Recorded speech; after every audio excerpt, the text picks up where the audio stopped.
doing what I want.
What's up, everybody? Fantasy Firebox here on a Saturday. One day only on the weekend today. I am off tomorrow, so we are doing NFL today. I know usually it's a baseball day, but today we're going to do NFL. Again, follow at Win Daily Sports on all social formats, and all you need to do is subscribe to the YouTube page, post a comment, like the video, and you automatically get entered into a free 30-day membership, which is a $70 value. So today I'm excited because the man you're seeing on the right side of me here has not talked fantasy football with us probably for about 6 to 7 months. My fantasy Firebox brother, my Heat Ratio Sports brother, and most importantly, one of my really good friends of all time, Mr. John Coker. John, what's up, buddy? How you doing? No, it's good to be back. I haven't talked sports on air since probably March. So yeah, definitely glad to be here. Glad it's fantasy football season. I'm neck deep. I'm ready. I could just spit fire. I like it, man. Listen, I'm just gonna tell everybody, and I know everybody's gonna be tuning in a little bit, probably tuning in later. It is early Saturday morning, so I get it. But John is one of the most analytical beasts I've ever met. So the spreadsheets that he creates for himself are like no other. So, but again, as always, give us a follow all at Win Daily Sports, all the guys creating great content, all the guests that we have. And today we're going to talk specifically about the running back position. And John said it, it's fantasy football season. So we're jonesing right now. You had the first preseason game the other night, right, John? And our boys had to have right? The Steelers, though. Second for the Steelers. Yeah, man. You know, let me ask you this before, because I'm curious, because we haven't talked in a while, and just off the fantasy realm a little bit. Somebody asked me, actually, I was on the Daily Ticket with Sean and on the Gambler, and he put me on the spot a little bit. I wasn't ready, but he said, give me two teams, one in the NFC, one in the AFC, who made the playoffs last year, who won't make the playoffs this year. And bro, I'm sorry, I took the Steelers in the AFC. So I don't think they did enough, John. I'm just saying, right? But the reason why I want to ask you that, I got to ask you before we go any further, and I know we're going to talk about running backs, that my boy Najee Harris looks like an absolute beast. Like, am I reading too much into this, man? He looks good. I've watched probably more preseason Steeler games already than I have like my whole life. And there's really two things that I'm looking for. One is, how is that offensive line going to work? Are they going to be able to open up holes? Because, even last year and the year before, if there was a hole for Connor, if Roethlisberger wasn't doing all those short passes, it's practically 8-man in a box all the time, even though they're passing, because they weren't even throwing deep. So it was very difficult to run, and oftentimes the running backs would try to stretch it to the edge. So one of the things I've been looking for, in preseason games, granted it's not the full offensive, starting unit, but can they open holes? Najee can do it. You know what I mean? And he is going to be an explosive back. I don't like to see him continue to jump in the air trying to leap every defender, which I think I've seen 2 or 3 of them in 2 preseason games. But yeah, I think he's definitely going to be a dynamic back. Biggest question is, how is that offense going to run? They've shown through 2 preseason games that they want to run the ball, which is a good thing. Owner wants to run the ball, GM wants to run the ball, coach wants to run the ball. So hopefully they make it happen. But ultimately, Big Ben calls a lot of the plays under center, a lot of the audibles. So it's going to be interesting. It's like that's his comfort level, is those quick, short passes. But in the long run, as we saw, it can be a detriment to making your team, to what do you call it? Everybody knows what you're doing. Yeah. There you go. In layman's terms. We all know what we're talking about here. It's no big deal. But as always, man, like my boy Sean checking in. Sean Selby, new O coordinator there. So be interesting. Follow Corner Pub Sports as always. If you check, look, there's so many. I just take time out for a second. And again, because I know the Win Daily audience is still getting used to me. Everybody's getting warmed up, bringing in different people. But I know Philly gets a bad name. But one thing I say about Philly is we got a ton of content creators. And my man Sean has been doing it for a long time, man. So if you want decent local sports talk that's not scripted, that's unbiased, it's unfiltered, man, Corner Pub Sports, they've been doing it for a while, so check them out. My man Al checking in. Yo, what's good to see John. Al checking in. What's up Al?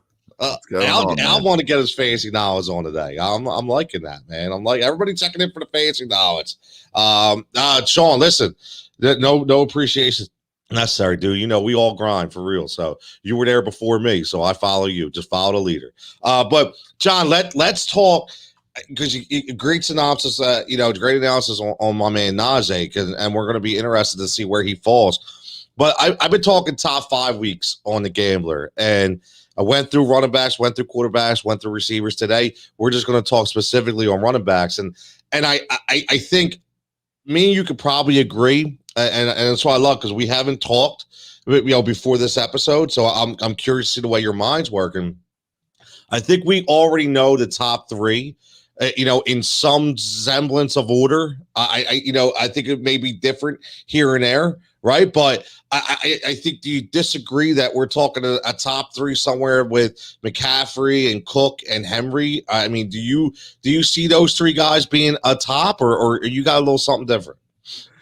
Yeah, Kamara is still the one. He's still the one that, I mean, Henry had an amazing year. I mean, the first thing, fantasy football or fantasy anything 101, don't buy this year, last year's stats. So when guys, I mean, it's now a 17-week season. And look, I think almost anybody that plays fantasy football is enamored with Derrick Henry and the way he plays and the stats he puts up. I'm not saying that he's old, but are these carries going to start to wear on him a little bit? And he got more heavily involved in the pass game this year, a little more than in past years where he's catching 6 balls. But you also have Darrington Evans, who is getting talked up a little bit. So I'm wondering if that 95-5% carry split can turn into a 90-10, 85-15, bring that yardage down a little bit, and you still really can't count on him in the passing game. So maybe even the receiving stats, drop back a little bit. So, I also don't really like the news on Alvin Kamara, though. New quarterback. If Taysom Hill's under center, I like him even less. But he still somehow gets the touchdowns every year, and he's still going to be, you can probably expect 80 catches out of him. So even though, I might not like the situation, I think similar to probably another guy we're going to talk about that you're probably high on in Austin Eckler, I see it as a very similar circumstance where it's the receiving stats just put them, make up for the rushing, lack of rushing numbers. That's a very interesting take. It is. And I will say, I don't want to draft 3 because truthfully, I have Kamara ahead of Henry, but more than likely I'll draft Henry before Kamara. You know what I mean? I don't want that third spot. I mean, I might take the fourth spot, and we'll get into the rest of this group. I tell you, it's interesting. And Sean checking in says breeze through to running backs 30% of the time. Last year, when when he was out, it dropped to just over 20%. Not sure that'll work out for Kamara this year. And that's my biggest fear of Kamara is where does he fit? That looking at that team, they're slimmed down so much. I'm just not sure where this cat fits, right? And I think we're expecting him to be this unbelievable performer, and I just think we're set for a letdown. Now, for me, I want to touch on the Derrick Henry thing because I'll tell you, we're on two different sides, and the funny thing is, I just start getting into the Derrick Henry talk probably about 2 weeks ago because I wasn't on the Derrick Henry wagon, but what happened was certain guys to me, like Alvin Kamara, took a hit. Guys like Saquon Barkley took a hit. Guys like Jonathan Taylor took a little hit. So they were guys I was really high on, but now that I don't have a comfort level with them, I kind of bumped, Derrick Henry up just based on consistency, based on competition of carries, based on a team that I think is going to be unbelievable. So, you add Julio Jones, now you have to make that defense honest, right? As long as he stays healthy, you took Corey Davis out and put Julio Jones in. So you have to make that offense honest. So I don't think you could stack the box against Derrick Henry. So that's why I'm honestly, I'm lightening up to the Derrick Henry fact being a top 5 back. And truthfully, it comes down to, we saw him rush for 2,000 yards or whatever. So, he rushed for 2,000 yards. Then you have, 1,500, I think, the prior year. So, truthfully, what are you going to expect his yardage total to be? Do you max out and say it's going to be 2,000, which is obviously quite possible, but is that what you're going to project him to get? Or is that the ceiling that he's at? You know what I mean? Where are you? Right now, I have him at 1,638, which is probably on the low side. If I bump him up to 1,750, 1,800, 1,850, he ends up being the number 3 running back. I just don't know. I know he's going to be over 1,500. I know he's going to be probably closer to 2,000, but where am I willing to project him is really the question. And I can absolutely support him going 3. I like it. The other piece, the question is, Tennessee signed Julio. What is their plan here? Think about their MO is to run the ball, and they have an electric wide receiver in A.J. Brown. So now you go and bring Julio in. I don't know what that means. You're not going to pay Julio just to come in to open up more space for Henry when Henry's already rushing for 2,000 yards. Like, that's a waste of money. You know what I mean? So they brought Julio in. How does that impact the offense? And that's a big question. I don't know the answer to it, but that's why I'm hedging a little off Henry. I'm hedging a little off A.J. Brown. In reality, it's like the sum of the parts. And we say it every year about quarterbacks. Not to go back to Pittsburgh, but Chase Claypool's going to have a great year. Juju's going to have a great year. Deontay Johnson's going to have a great year. Ebron's going to have a good year. How do you have Ben at the number 27th quarterback then? Like, if everybody's having it's the sum of the parts. I'm not saying that that's the case, but you have to look at it when you start saying all these guys I expect a big year for, but then potentially the quarterback you don't. It's like, it's how all the pieces fit in that team from a fantasy perspective. Good point. A lot of people are talking about that, right? A lot of mouths to feed in Tennessee. So, hypothetically, right? I'm picking Ryan Tannehill to quite possibly have an MVP style year. I think he's going to be that good because of what you said. Now, what I will say though is with the Derrick Henry point that you talk about, I think it actually works in his favor. And because I don't think Derrick Henry was that consistent guy week in and week out. So now if you kind of dial it back a little bit, Derrick Henry's more likely to have those monster games instead of, going 9 points, 10 points, 35, 40. Now that I think those 35, 40s will be more apparent because there'll be less opportunities, if that makes sense, for him to get them in, and it'll be fresher. So do more with less. I can absolutely see it. I can see that situation playing out 4 different ways, Yeah, like Andre says, big time. It takes away coverage assignments for the opponent. It makes them honest, right? It makes them honest. So, so here's the thing, John. I bumped him up. So let's just do this. I'm gonna start with top five. And then because I think after five it gets interesting, but I already know me and you were gonna differ, which is gonna be great. So I came out with my top five list on a gambler yesterday. And again, as John knows, as always, I go against the grain. I'm not the same as everybody else, right? So my top five started with Dalvin Cook.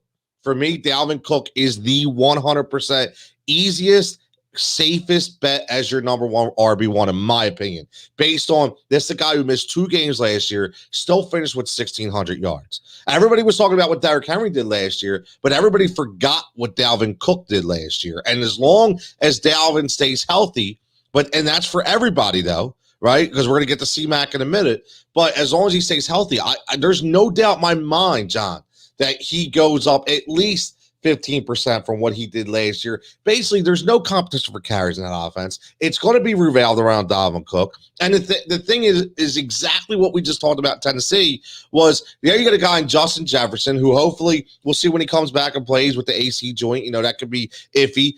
Adam Thielen, right? And you got Kirk Cousins, who I'm not a big Kirk Cousins guy, but they do have weapons on the outside to take away from Dalvin Cook's way. So I like Dalvin as number one. My number two, Christian McCaffrey. I think you can't give him the number one spot for 2 reasons. Coming back from an injury-plagued year, and them seeing what they were able to do, even with a Mike Davis, without Christian McCaffrey. I think he regresses a little bit based on how many. I don't think he catches 100 balls this year. So I think that dip will be the difference between him and Dalvin Cook. And my number 3 is the guy we were just talking about, in Derrick Henry. And so we go 1, 2, 3, and then it gets interesting, John. And I'm just going to throw this out there. Let's just go to the top 3 because I know we had a lot of comments on that. So my top 3: Cook, Christian McCaffrey, Derrick Henry. What's your thoughts? I mean, you make an argument. I don't know how compelling it is for me, but yeah, I mean, how much rushing yards do you expect out of Cook this year? Out of Cook? Yeah, 1,600 is the minimum to me. So I would say between 1,600 and 1,800. I expect from Cook. Well, that's going to be the difference in our projections. I mean, that's aggressive.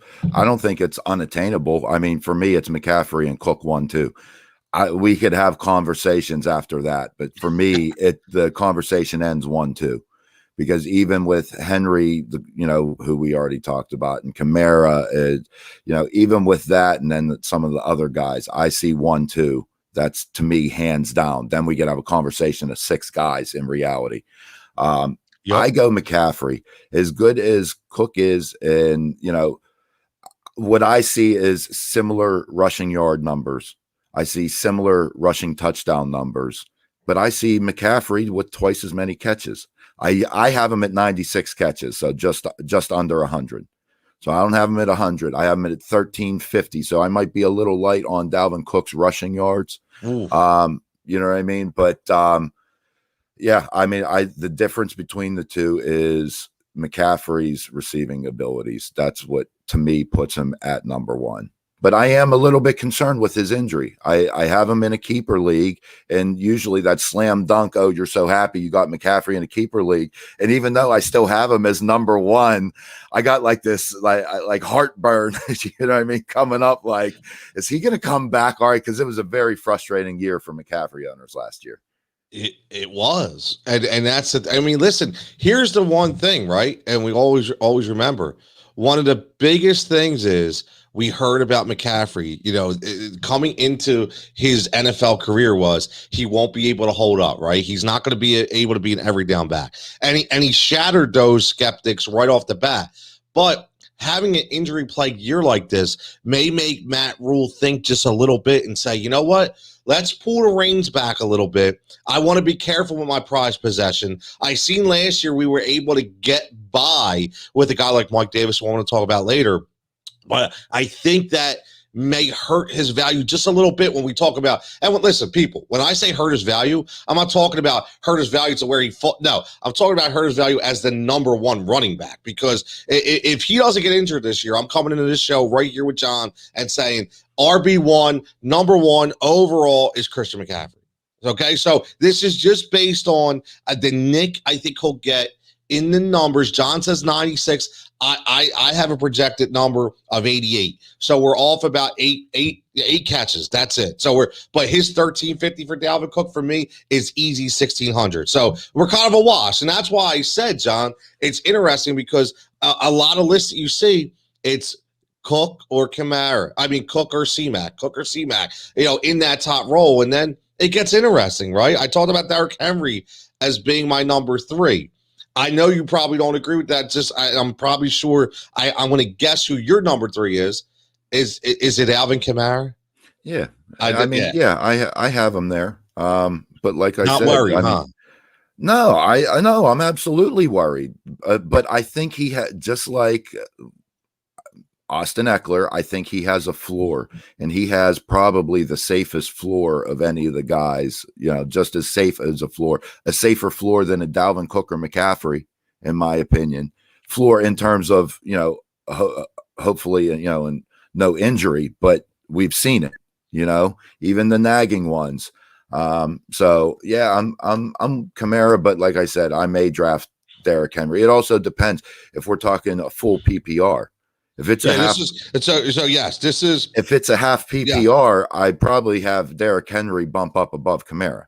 Yeah, we're talking for this show specifically. Whenever you see Tony Jigsaw Cutillo's rankings, I can tell you right now, they're all based full point PPR. This is no half point. This is no standard. First of all, if you're a standard league, John knows this. You're a dinosaur league, man. Come on, step it up the game up. Nobody does standard leagues anymore. Okay, nobody. It's pointless, right? It's pointless. So you got to up the game a little bit and get into the PPR realm. So, but John's a good point.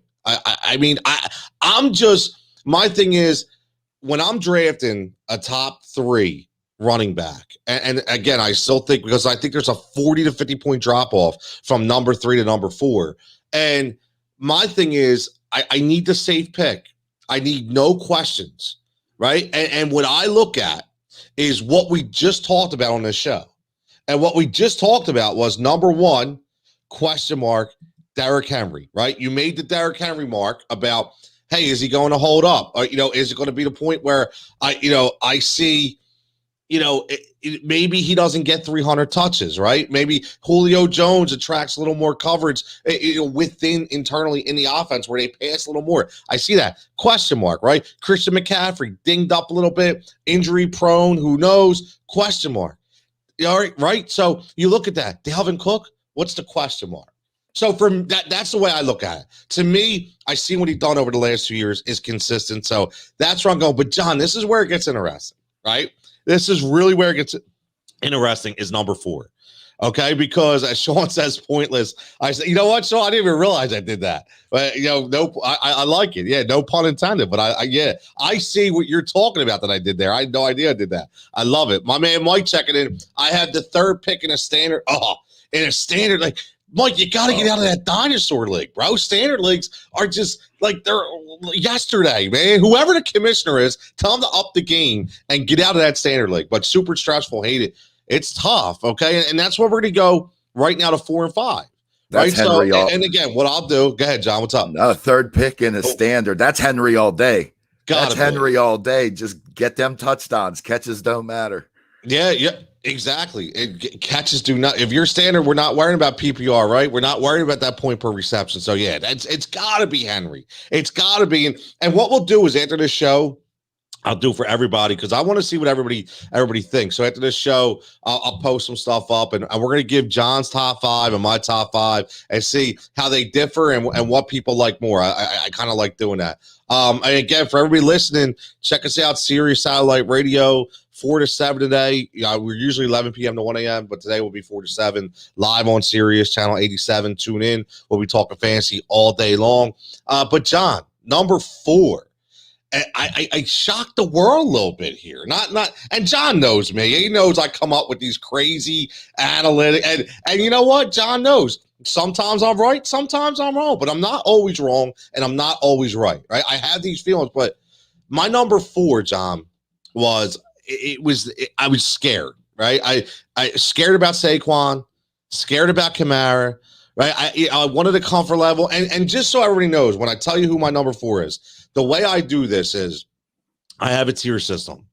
And when I look at my tiers and I say, okay, I could draft Alvin Kamara, who say I have him projected at 280 points for the year, just hypothetically. He's going to be projected more in a PPR. But if it's just 288 for sake of argument, and I say I can get, Jonathan Taylor, hypothetically, and he's going to give me my projected value of 251 points. Okay, so my 35-point difference for me over the course of a 17, well, it's not 17 games for us, a 13, 14 game regular season in fantasy, I don't think that's a lot to worry about. I think that's a 2 or 3 point value to pick up every week. And I would rather play the safer bet and feel more comfortable dropping those 30 points and making them out somewhere else. That's the way I look at it. So for me, number 4, I have Austin Eckler. Now, before everybody says, listen, here's what I'm going to tell you about Austin Eckler. And John, I'm going to love to hear your take on this. So the way I did this is I know John says don't look at last year, which is good because I don't want to look at last year. Because last year with Austin Eckler, I'm going to tell you what, it was a train wreck. And you want to know why it was a train wreck? A man named Anthony Lynn. That's why, who was no longer there. This dude had no idea what he was doing. Okay, you turn on the screen, you got Justin Jackson running the ball, then you got Joshua Kelly. When you paid all this money for Austin Eckler, right? It was ridiculous. But what I will say is, even though Eckler only played 10 games last year, he had a 4.6 yards per carry, okay, which brought him back to 2018 and 2017, where he was very, very effective. Okay, so his average was up. But I want to say is, John, he's only 1 year removed. So everybody knows this. 1 year removed from a 92 catch season. Okay, so again, why everybody fell off the mat with Austin Eckler, I don't know why. I think it's because they were so worried about what he did last year. But I'm throwing that out. I'm throwing it out because I think that had a lot to do with the system and the coach. So for me, I think we ramped this back to 2019. Okay, and I have him getting 90 catches again. And if Austin Eckler can get 90 catches and in 2019 have 557 yards rushing, I'm going to bump that number up to at least 800. So I'm talking about a guy who's going to give you 800 to 1,000 yards rushing and 90 to 95 catches. That's RB1 type. That's damn near top 3 territory. So for me, John, number 4, Austin Eckler, and that is my reasoning why. What do you think?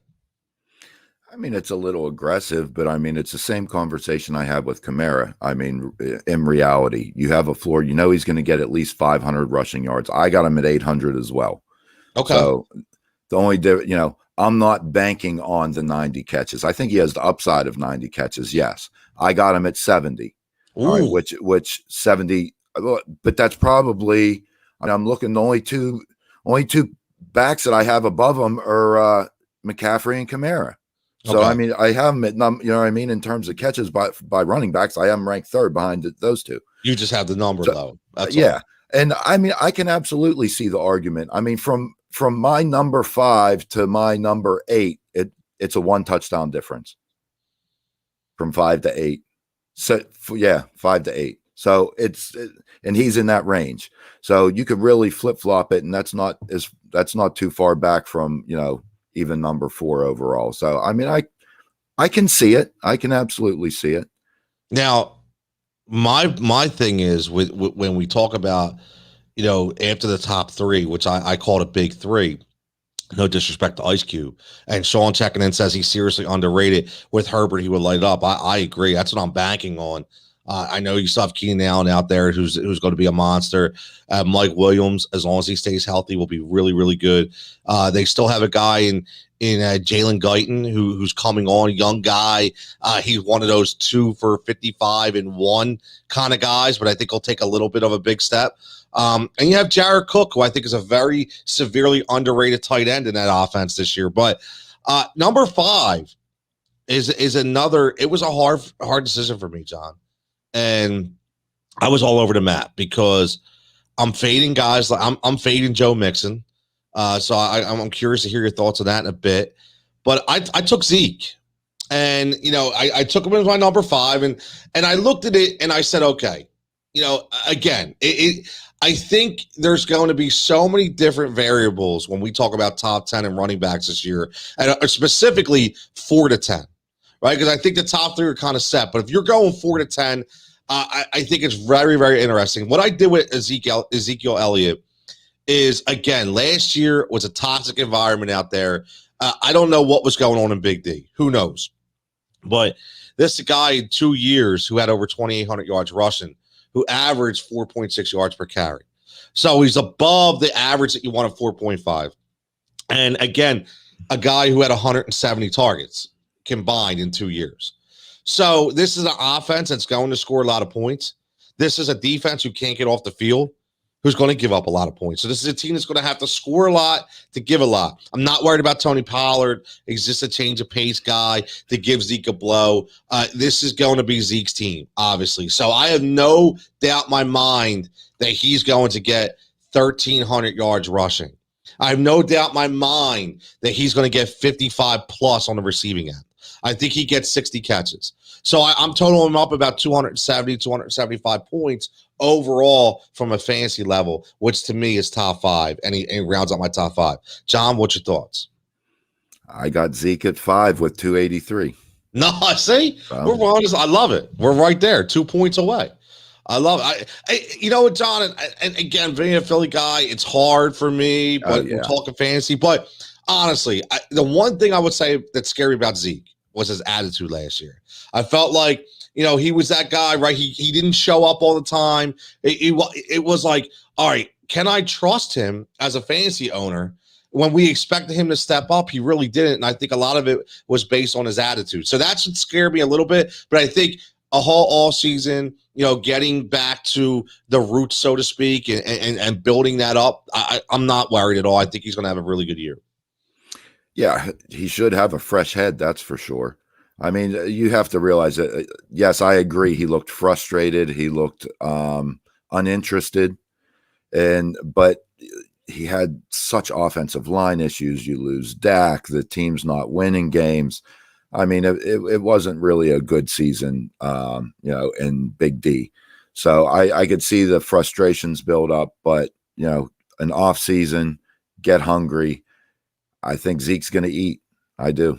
So I'm all with it at number 5.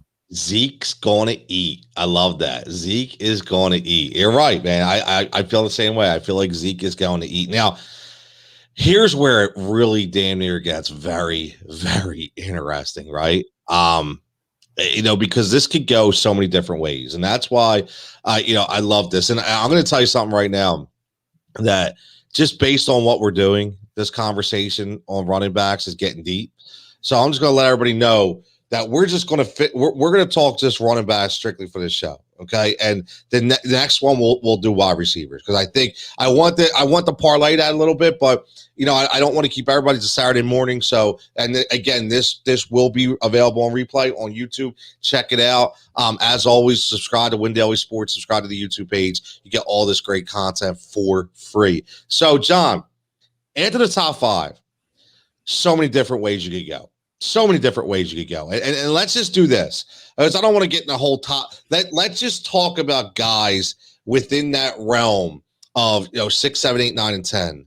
And I want to hear your opinion on certain guys. And the first guy I want to ask you about, and I'll give you my thoughts, is Joe Mixon. And I'm going to be honest with you. Joe Mixon, I like not one bit at all. Maybe I am in a minority here, and I'm going to be honest with you. He is just climbing up draft charts.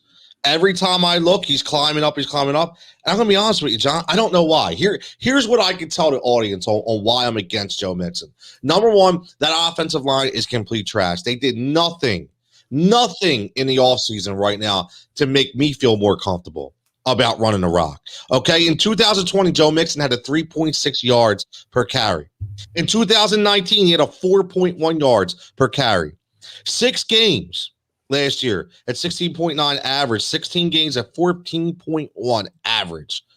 Listen, that's not gigantic numbers for a guy that you're going to draft 6 overall or 7 overall in an offense where I'm not sold on Zach Taylor. Okay, and I'm not sold that Joe Burrow is going to be fully healthy this year. Remember, when guys tear their ACL, it's not about their physicality, it's about their mentality, right? It's about remember Carson Palmer when he came back from his first ACL, he was not the same guy. He was scared. And it's rightfully so. I get it. I think it's going to take a while for Joe Burrow to settle back in, and that's going to directly affect the value of Joe Mixon.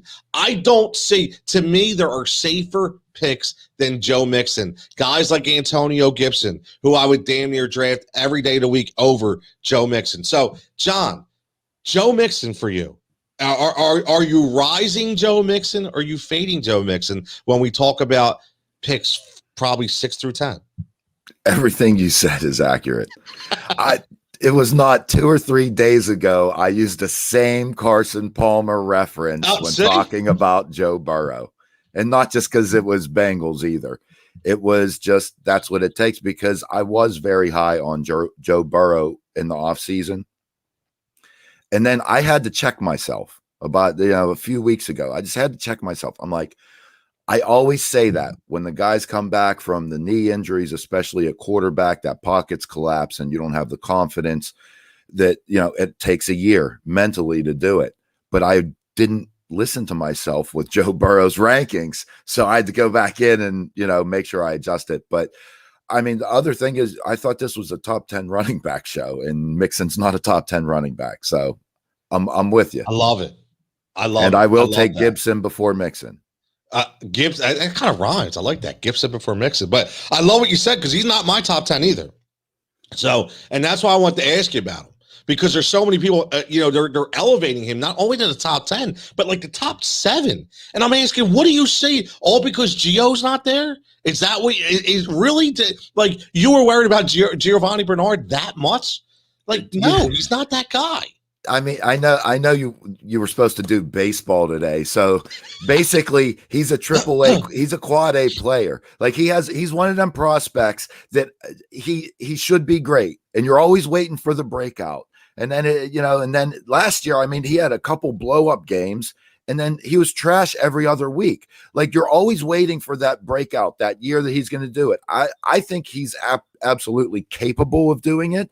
It's like the Bengals or Joe Mixon can't get out of their own way to get him to be an elite running back. So I've been disappointed in the past with him. So yeah, he's not a top 10 for me. I'm 100% with you. So we've established that Joe Mixon is not in our top 10. But one guy, let's talk about, we're going to go threes, okay? Let's talk about these 3 guys right here. And I'm curious to hear. Number 1, we're going to go Jonathan Taylor. Number 2, Aaron Jones. Number 3, Antonio Gibson. I'm not saying in that order. They're just guys we're going to talk about. So let me give you a feel about Jonathan Taylor. So I was off season when it first started. I was all in on Jonathan Taylor. I said to myself, you know what? This is going to be a guy that they are going to damn near kill at the running back position, in my opinion. I'm looking at a guy's going to get 270 touches plus. That just by the way they finished last year. But then I kind of backed myself up a little bit and said, okay, hold on. I know Nyheim Hines out there is going to get 70 to 80 looks. I know Marlon Mack is healthy now. And even though you hear coach speak, you have to decipher it a little bit into your own analysis. And even though Frank Reich is saying all the right things about how Jonathan Taylor is going to be the guy it leans on, and the more he sees a veteran like Marlon Mack looking good, he's going to be, he's going to be more privy to go to him in certain circumstances, which is going to hurt Jonathan Taylor's value. In the sense that I'm not saying Jonathan Taylor is not going to be an RB1. I just think he's going to be a lower tier RB1. So that's my take on Jonathan Taylor. Number 2, Aaron Jones. Is a guy a lot of people giving a lot of love for. All I'm going to tell everybody is bump the brakes a little bit and be careful with Aaron Jones.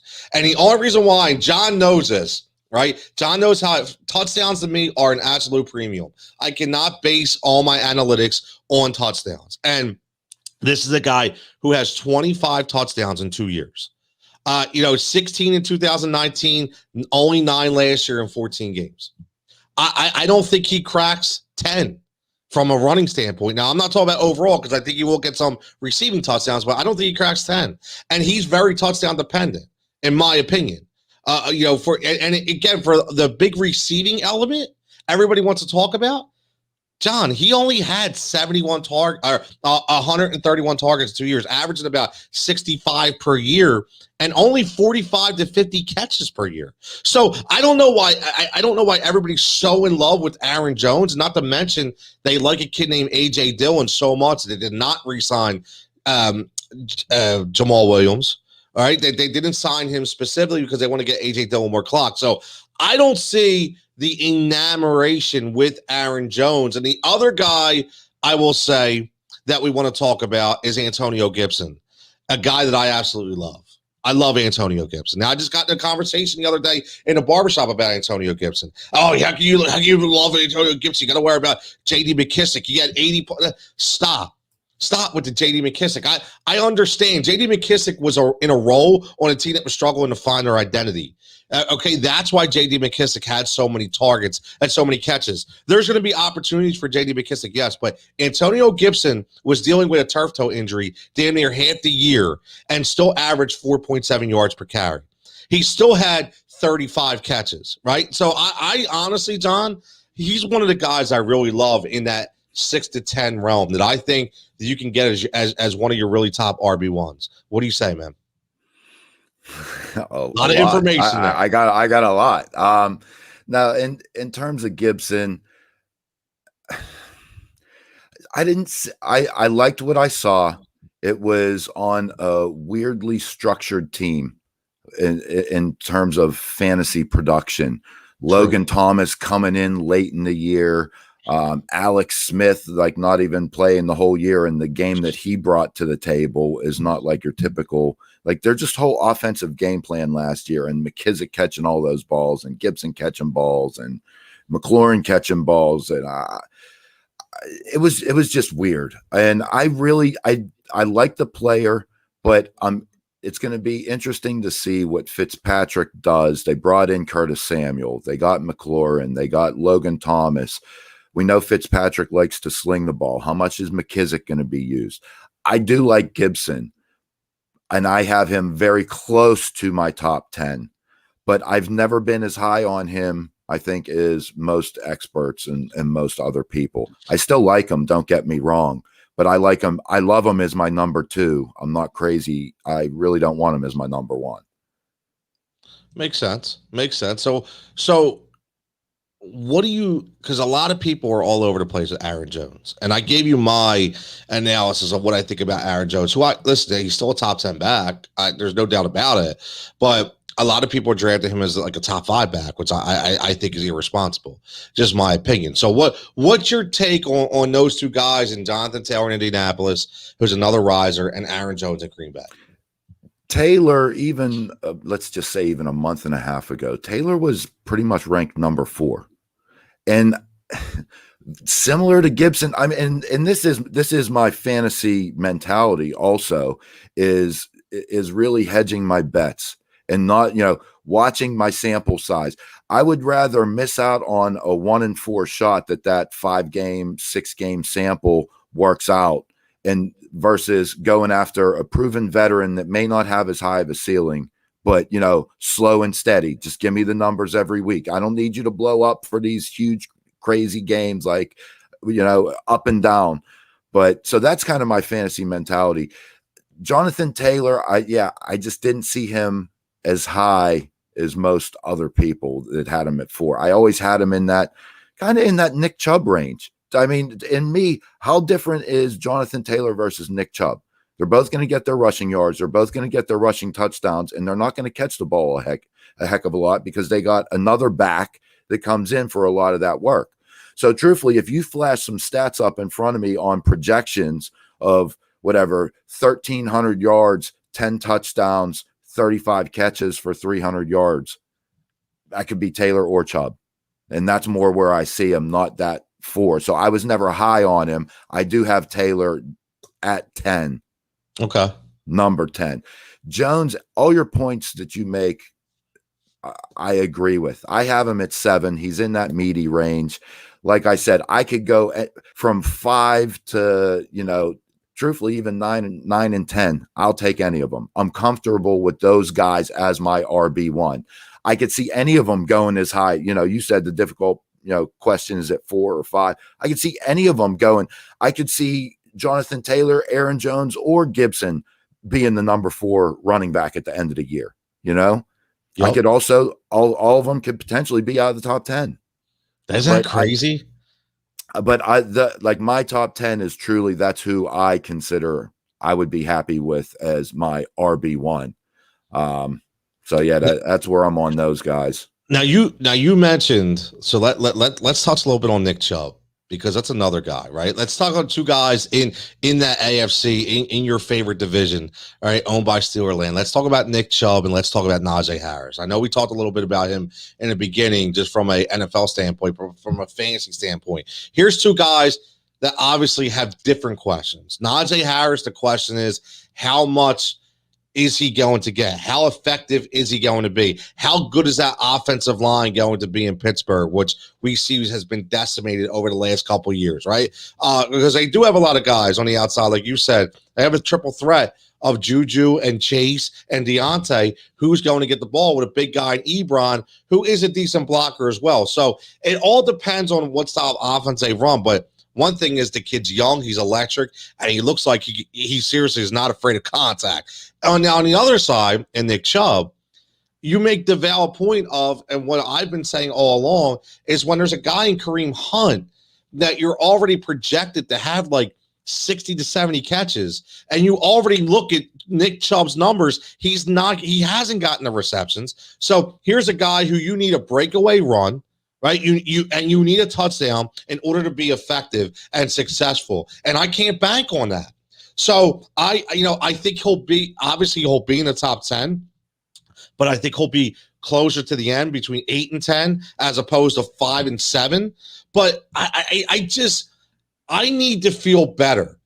I need to feel better about my picks and not have these question marks. I'll be honest with you, John, to pivot a little bit before I get to the 2 guys that I would look at to elevate, to be honest with you, are Chris Carson and David Montgomery. So they're 2 guys I think can be elevated into that top 10 role. Okay, when we're talking about all these question marks. So I just threw 4 names at you: Chubb, Harris, Montgomery, Carson. Let's talk about those guys. I mean, I got Mixon way ahead of Carson. Sorry. Do you? Okay. Okay. Yeah. Carson. I mean, I got him significantly below a lot of guys. Dobbins. Look, I mean, that Seattle offense is a quirky thing. I mean, even over the past couple years, where there's games it seems like, oh, they're going to be run heavy, then Russell Wilson's on an MVP pace, throwing the ball over the place. Then Carson gets nicked up with a toe injury, knee injury, questionable every single week. Once again, he's a solid number 2 back. I like him more as my number 3. I really love him as my number 3. I mean, that's why I probably won't have much of Chris Carson. So I'm not big on him. Najee Harris, he's going to be the X factor. It's going to be on the offensive line and how the offense is run with the new OC and Ben potentially, doing his thing at the line. So he's an X factor. I would right now, I would go Najee top 10 just because he's so. I have him projected at 11, but okay, I'll bump him up in the top 10. Just yeah, why not? Montgomery, I really like. I have him and Mixon. I have them neck and neck, but I'm higher.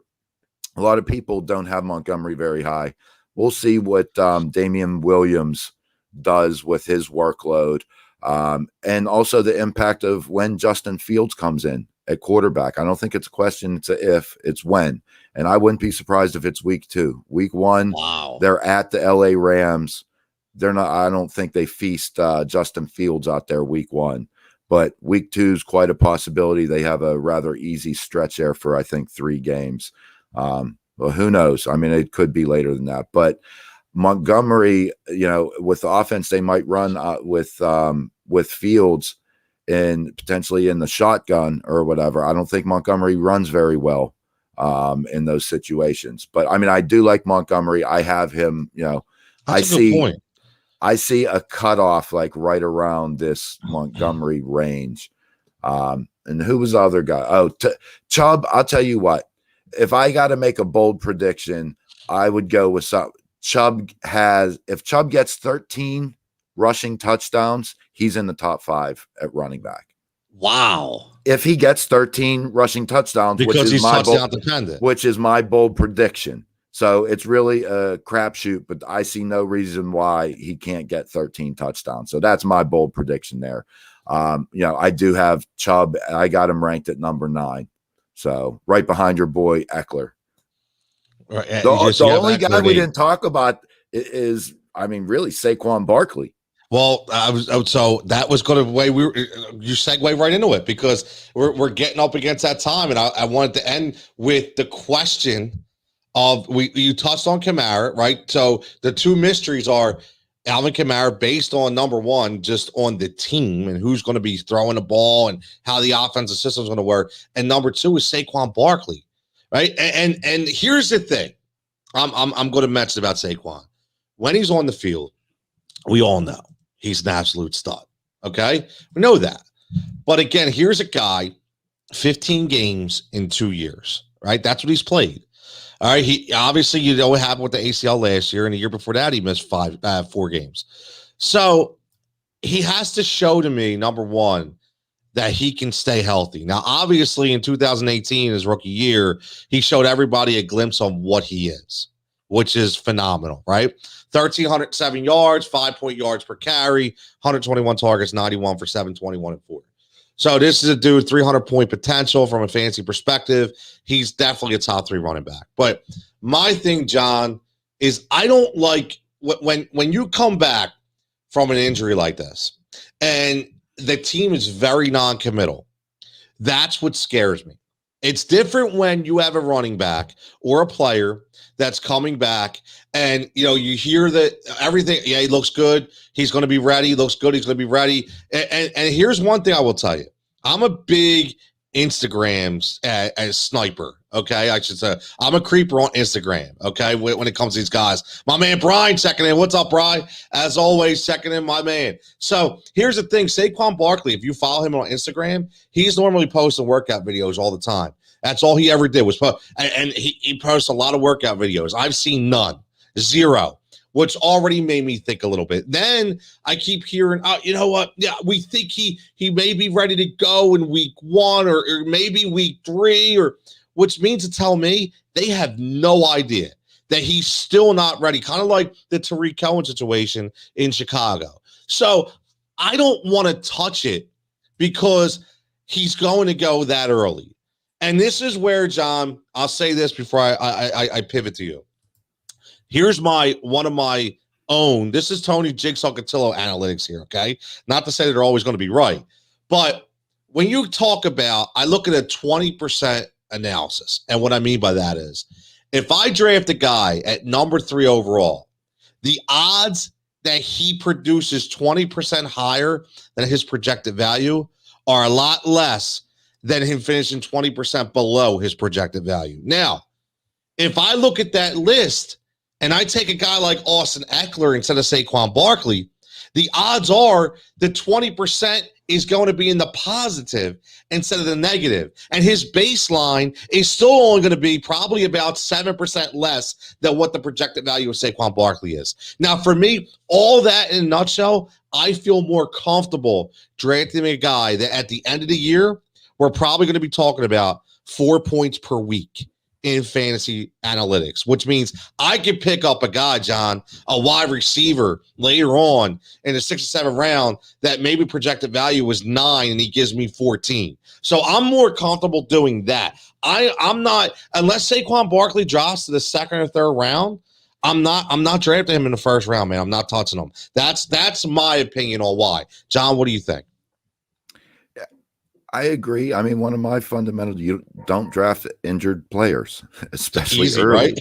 I mean, it always seems easy, but at some point those guys have to go. And you look at the question marks and, you know, especially when it comes to injuries. I mean, I've done it. I've been bit by drafting a guy thinking, well, they'll only be, news is good. They're only going to, especially baseball, spring training baseball. They'll only be out till April 15th. Oh, it's May 1st. Oh, it's May 31st. And now all of a sudden you drafted a guy with expectations he's going to play. And even when they do play, come back at 100%. You look at, you got Chris Sale coming back. You got Severino coming back. Was Syndergaard I don't know what the latest on him is. He might be coming back. But when they come back, are they coming back at 100% like they never left the field? So, I mean, you have to absolutely be careful with these guys. For Saquon Barkley, I agree it's going to be a question mark. I don't expect him to be full Saquon for at least the first 4 weeks. He may even miss the first 2 weeks of the season. That offense has not been good for quite some time. Now they add Golladay, they get Kadarius Toney in the draft. They still got Ingram, they still got Shepard. I agree. Tony, I know you're down on Darius Slayton. I agree. And you still got Daniel Jones at quarterback, who we really have not seen anything out of him. So I'm still kind of in the mindset I think Barkley's the focus of the offense. I agree. I don't like taking any of these guys in this. I want to draft number 9 or number 8. That's what I want. I want whoever's left over of this group. I do not want to make this choice because I would say 50% of them are going to be on the positive side and 50% are going to be the negative. You know what I mean? Kamara's going to get bit. Taylor's going to get bit, and I'm not saying bit by injury. I'm just saying they're not going to live up to their projections. You're going to have other guys, and Aaron Jones maybe doesn't live up to it, and Eckler exceeds it, a Chubb exceeds it. So it's a big question mark. But, the one thing to think about with Barkley, as long as if he gets some work in the preseason, not that I like taking him in the first round, for like very high, but you also have to think it's not just the year-end stats.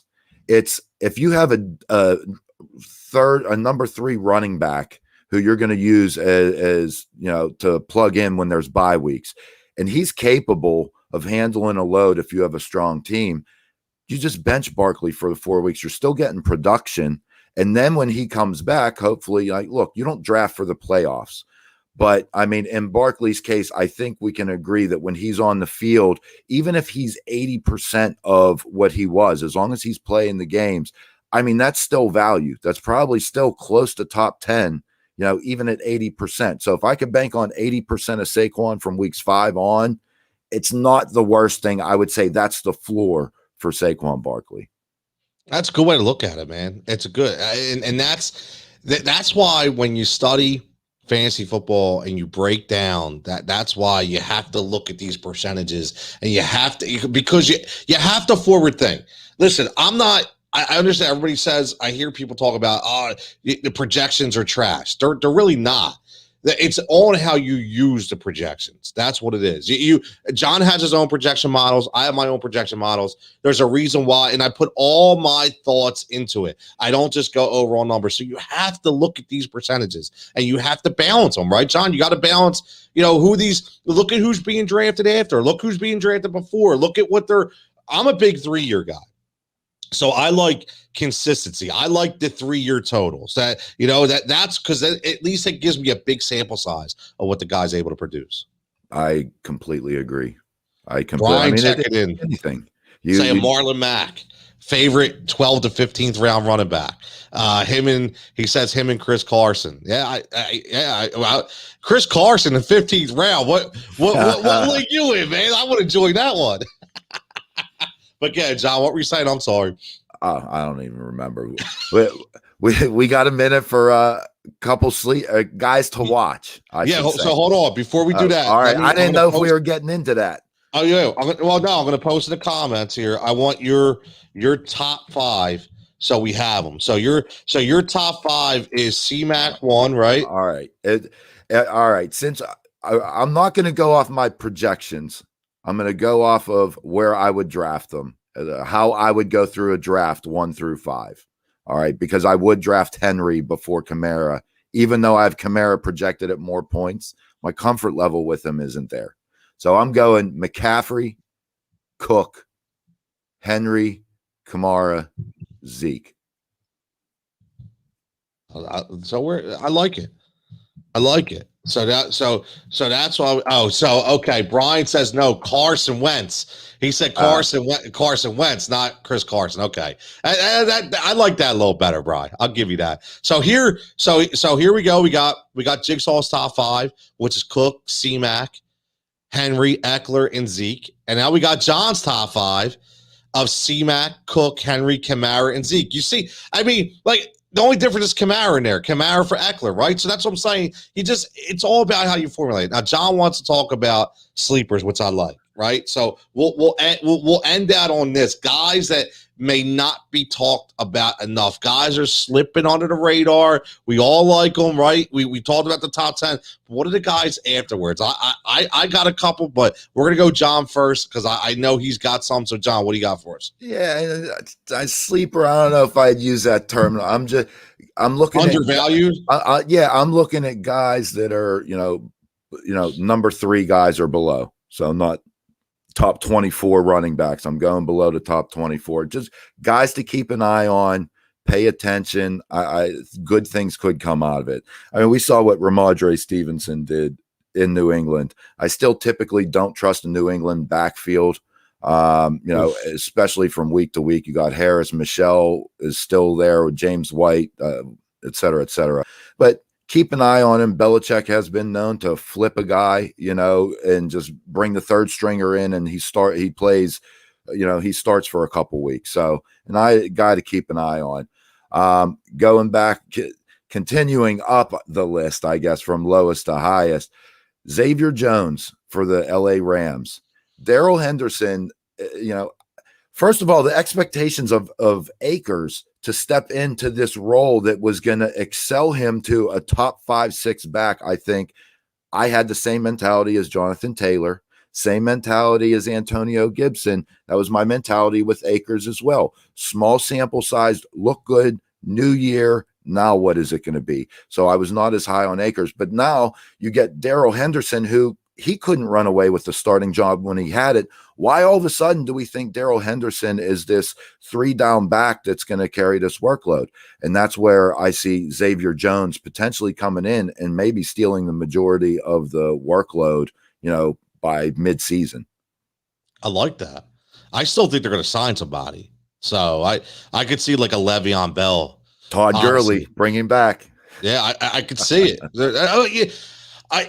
I don't think Gurley goes back, only because I think you're getting the same type of running back like a Darrell Henderson. I think at least if you bring Lev Bell into that mix, and I'm just saying for the simple standpoint of this is going to be a pass-first offense now, right? So he's more, conventional to the pass. So I think you get a nice mix between Henderson and Bell. Who knows, but You're spot on. I had Akers, John. This is what hurt. I was huge on Akers. He was a top 7 back for me. I was pushing maybe top 5. I thought he was going to be that good. And in my 1 season long league, we have sleepers. Keepers. And you have to keep 6 rounds. You can only keep 1 guy who's drafted after the 6th round or a guy you picked up. So I picked up Cam Akers last year. I was keeping him. And then he tears things. So I was going to start with Cam Akers. I was feeling good. But yeah, so you got Stevenson and Jones, or you got any more? I got 3 more that I'll just throw out there, working my way up. Keep an eye on Trey Sermon and San Fran. Mostert, he's the lead back, I guess you could say. We know the injuries that he's had. He also really came out of nowhere, being mainly a special teams player for a while there. I mean, when he came onto the fantasy scene, not really anybody knew who Raheem Mostert was. So they drafted Trey Sermon pretty darn early. He looked good, and he looks good so far. So keep an eye on him. Potentially, we look at rookie running backs, a Javonte Williams that comes in. Now all the talk is Javonte Williams. Look, as far as I know, Melvin Gordon's still the starter there. Okay, you could give all the rave reviews, and that's not to say by week 5 a split share doesn't change. That's usually what happens in these situations. When a team drafts a running back high, they have the incumbent there. Usually the incumbent starts for the first half of the season, second half the rookie takes over. So I could see that happening with Trey Sermon, just like it could with Javonte Williams, just like it could with Michael Carter and either Tevin Coleman or whoever's there. But I don't see week 1 those running backs coming in and really running away with it. Keep an eye on the Houston backfield. David Johnson not listed top against the depth chart. You already talked about coach speak, but I mean, you got to take it for what it's worth. It's a preseason depth chart that means nothing. But could new signing Philip Lindsay be the lead back in that offense? And he can catch the ball a little bit. So I think he's slipping. Look, it's not time to go and draft him high.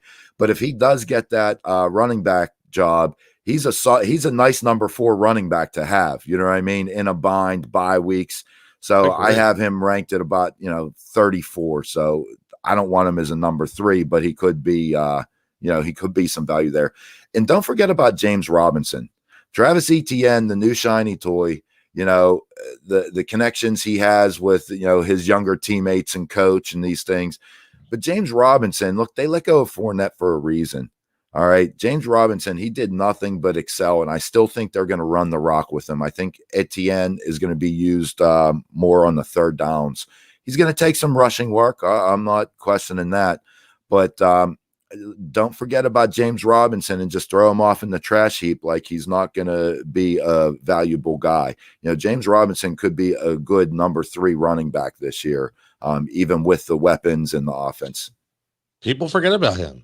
They forget about him a lot. I mean, he came out of nowhere last year. He was the unsung hero last year for Jacksonville. And what, just because ETN comes in, does that mean all of a sudden he falls off the map? I agree. I don't think so. People, all of a sudden, there's no love for James Robinson. I don't understand. It's crazy, right? It's not like he did anything. But there's John's value picks right there. I mean, you have guys, and again, these are from top to bottom.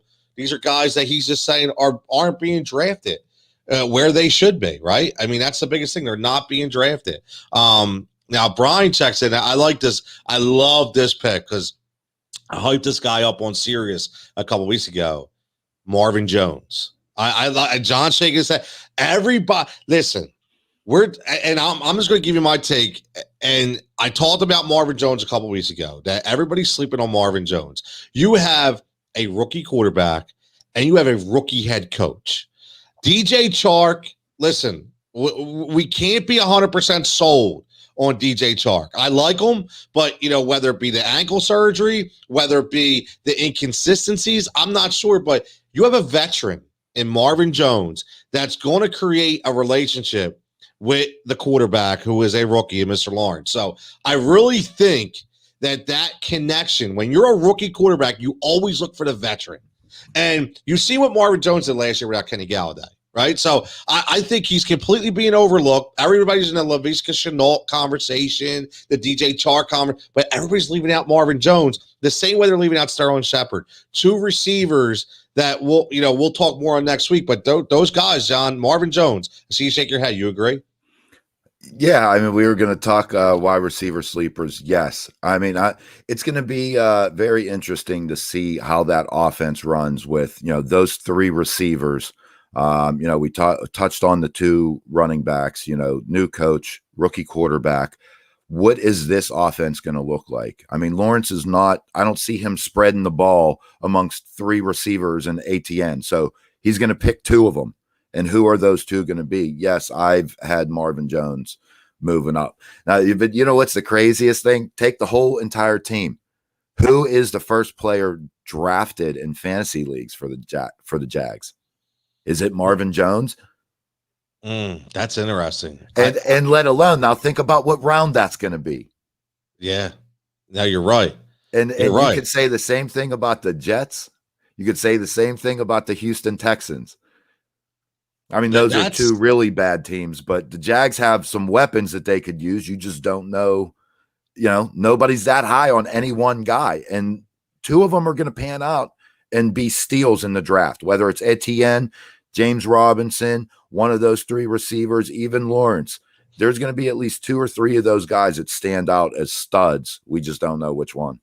Nah, listen, it's a great point, because even though it's a bad team, even though it's a young team in the sense of a coaching staff, just like Philadelphia, and a rookie quarterback, somebody's going to have to stand out.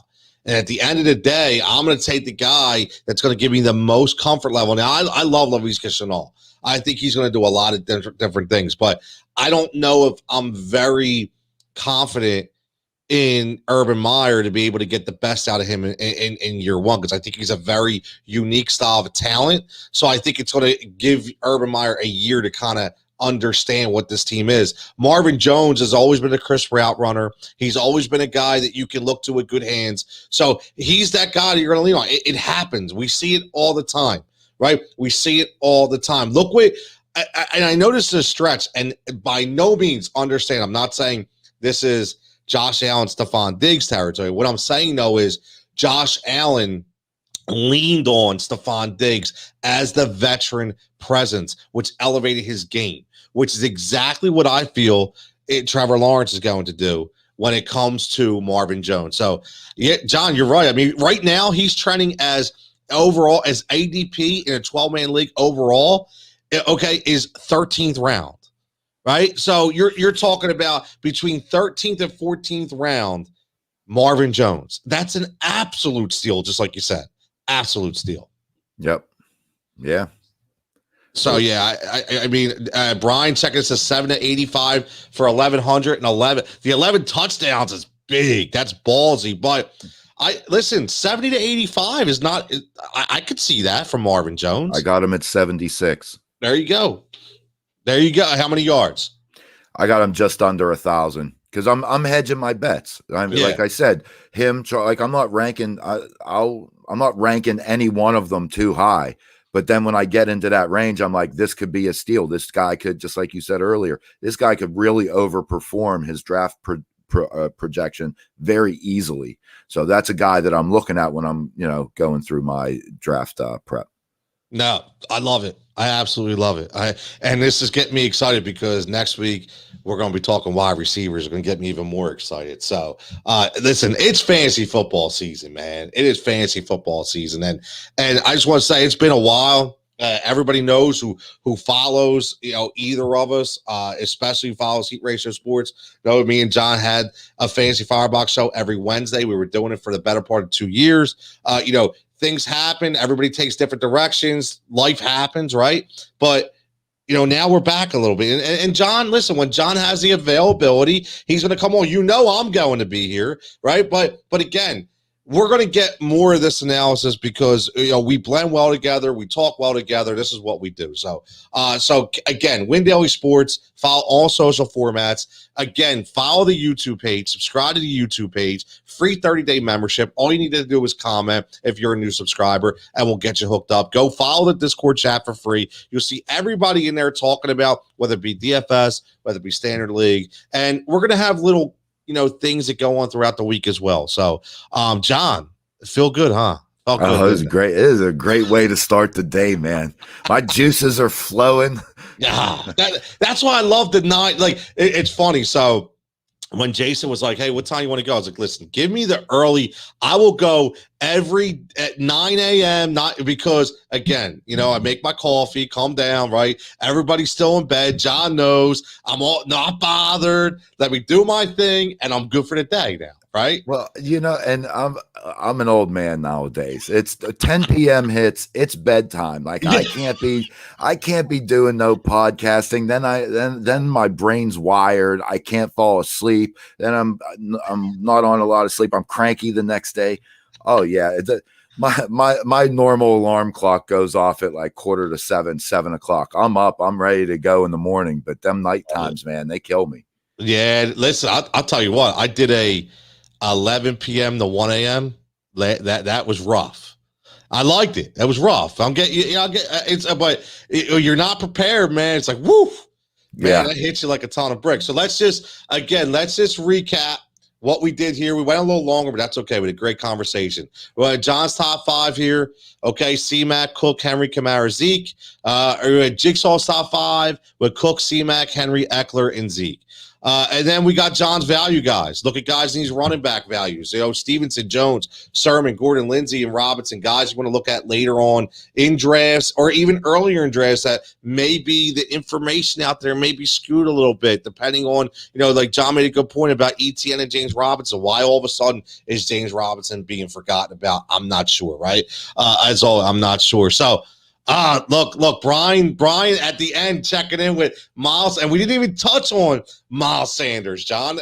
And that's one of the other question marks. But what do you do with Miles Sanders? Will he be top 15? I'll tell you what, if anybody, and I know preseason is always trash, but if I'll tell you what, I'm going to be, I'm going to be saying one thing. I noticed that for me, whatever the case of Miles Sanders not playing in the preseason game, for me was to be able for that team to see what they had in other guys, which means they're not sold on Miles Sanders as being the guy. I don't know, John. In 60 seconds, what do you think? It's week 1 preseason. I do not read anything into it. There could be a myriad of reasons. Do I think Boston Scott is going to eat away a little bit of the workload? Do I think another guy is going to come in and take goal line work? Yes. I'm a little bit concerned Miles Sanders. I got him ranked 16, so just outside of the top 15. And truthfully, I have him and CEH right neck and neck at 16 and 17. Interesting. And again, I got a soft spot for Miles because I think he's that good, man. But I don't know, man. Like, Bride's called Sirianni cilantro until he proves otherwise. Dougie Fig, I love it. And he says, you see what he did with McIntyre. Listen, I just don't ever think Miles is going to be that bell cow back that everybody wants him to be. It's not going to happen. I think he like John said. I just think the way they're going to basically, I wouldn't say separate his carries, but the way they'll formulate them with the other guys, it's going to be a 3-headed system. It is. It's going to be a 3-headed system. So, and I think again, this is another young coach, John, that's coming in, and we really don't know what he's going to do. And these young coaches are, they have the tendencies to flip the script from week to week more than a veteran coach. So that's the other thing you got to be careful of too. You never know what this guy's thinking. Dude, truthfully, when did the Eagles last not have a multi-back system? I mean, it kind of maybe a little bit last year with Sanders, with the injuries. But I mean, you look year after year, Carell Buckhalter, you know what I mean? All these guys, you got 3 guys. I mean, Sproles was sitting there stealing work for how long, how many years as the 3rd guy. And there was always 2 other guys ahead of him, that were sharing work. So, who knows if it'll continue. I mean, like I said, I'm okay with I love Miles Sanders as a 3. I'm not crazy about him as a number 2 in reality. And I was higher on him at the beginning of the season. I had to have him drop down. I had him closer to a top 10, but I'm not liking what I'm seeing and hearing. I think he has all the potential, just like you said. I really got a soft spot from a guy, Penn State grad. I guess that's why I talked up Saquon as well. You know what I mean? A little soft spot for these guys. I think he can do it, but it's how are they going to use him? So real fast, because I like to get to before we get out of here. I know Bobby's new guy checking in as always, asking some questions. I know it's late, but we'll hit these obviously. It says, first of all, Bobby, let me just tell you something. Nothing's ever a silly question, right? So there's nobody who knows everything. And when you're getting into fantasy football and you're not sure what system to follow, it's never a silly question. You want to make sure you get all your information up front so you pick what works for you. So he says, but everyone talks about the draft. Is that for best ball? How often is best ball? And he also says, so I think he says weekly, daily, just one. So what I will say is I'm a big fan of best ball drafts. I did one last year for the first time, or actually 2 years ago. Last year was my second year, and I absolutely loved it. It's one phrase, set it and forget it. which I absolutely love. So what it is you draft your team in the preseason, and that's it. It's done. There's no waivers. There's no free agents. There's no trades. There's nothing. So at the end of the year, what you drafted is what you end up with, whether 5 guys get injured, whether it doesn't matter. And the points are tallied every single week. And it all depends. It's like rotisserie. At the end, it's a total value of what your team winds up with. So that's what that is. So if best ball is your non-traditional fantasy league, your traditional fantasy league is obviously where, you have a waiver process, you have a free agent pool, you have trades, you draft your team, and you can make adjustments based on what your scoring system and your lineup availability is. So, and DFS is daily fantasy. That's every single day, right? That's every single day, which you get a total number depending on what book you use, whether it be FanDuel, whether it be DraftKings, and whether it's a $50,000 value, and each guys have that, and then it depends on where you put them into your lineup. And Brian's asking, do you get paid? No, you get paid at the end of the season, B. At the end of the season. So at the end of the season, it's just like rotisserie. Some of them all do week-to-week standings, and some of them is just overall rankings. And it's just your points formulate. And in best ball, it's double quarterbacks. Some of them it's 3 quarterbacks. So you draft 3 quarterbacks because they're just basing it on look, is this guy going to get injured? I'll be honest with you, when you're talking about quarterbacks, make sure you get a guy that's going to be healthy. That's your biggest, best ball. Listen, I don't know if you want a guy like Roethlisberger. All right, you want a guy that you know is going to play, even if he's not on the same level. You want a guy that you're going to feel comfortable with. That's at least going to give you 80% of the game. So yeah, Brian says doing his first this year had a number. Oh man, both had the number 1 pick. Hate being first, preferred 9 as well. That's number 1. That's a tough one, but I like number 1 this year because I'm a Cook guy. John, you ever do a best ball draft? Yeah, I'm in. I already did 2 of them this year, so yeah, I enjoy the best ball drafts. It also makes you think a little differently about players and really what your objective is. You need some guys with a floor that you could bank on getting points every single week. But then it's not so bad to take those hit or miss guys. Not necessarily this year, but like in previous years, a Deshaun Jackson, somebody that's going to blow up every 4 or 5 weeks. And you can actually, they automatically just pop into your lineup. So sometimes those boomer bust guys, a Tyler Lockett, I don't want him and have to worry about when to start him and when not to, when the guy gets 50% of his year stats in like 3 weeks. So he's a great best ball player.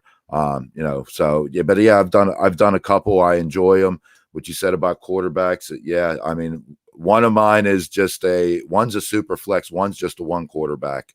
But regardless, when it's a best ball, you need 3 quarterbacks. I mean, you have bye weeks, and especially if it's a super flex. Well, if it's 12 teams, 3 quarterbacks, that's 36 quarterbacks. So your number 3 guy, I'm okay with Roethlisberger potentially as my number 3 because not every single team is going to have a third starting quarterback.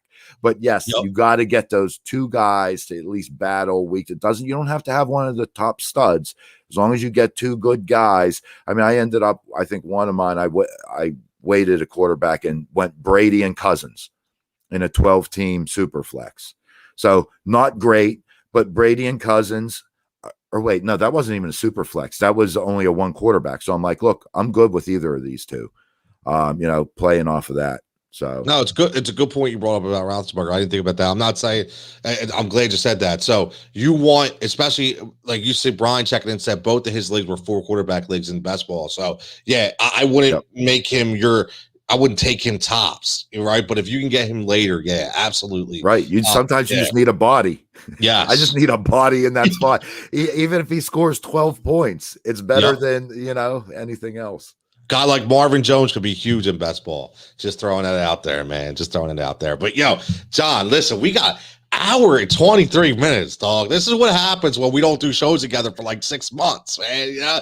But listen, man, it's been great. Everybody checking in on the timeline been tremendous as always. Everybody checking in been filled with comments. Brian, as always, Bobby checking in. Everybody throughout the timeline earlier with Mike checking in and Al and Andre. Again, Fantasy Firebox at Win Daily Sports. Be sure to check us out every Saturday and Sunday at 9:15 a.m. Got some other stuff on the horizons every Friday at noon. I'll be dropping a new show called The Alternative Edge, where I basically take sports betting and mix it with fantasy football props. So basically looking at the fantasy football realm, how that makes the prop market go up and down. So going to be a really cool show. That's going to be on the Sharp app. So follow the Sharp app as well. And always, Heat Ratio Sports, Heat Ratio Live every Tuesday night. Still looking for more people to be involved. So if you want to be involved, let us know. Or switch the format up a little bit. Got a little different things coming on with as far as guests, as far as content. And as always, the great shows that are on the network, obviously every single day. And then at Fox Sports The Gambler, you can see me every single day, 3:50, talking fantasy football as well. We're all over, man. We are all over, worldwide, nationally syndicated, you name it, we're here. But again, you need to ask the questions. Let us know. We'll answer them. Bobby, as always, restart. This is going to be on there for the whole week, man. Check it out whenever you have your availability. If you have questions, put them in the chat. The live chat is always on replay. I can answer them. If John's not a big social media guy, but if you have a question, ask me. I get to John and I give you the answer. It's as simple as that. No big deal. But as always, John, it's been real. Hopefully we get you back next week or the weekend. We'll figure it out. The open invitation is here. But again, it felt great. Fantasy Firebox. As always, like I say, stay safe, stay healthy, and catch you next week.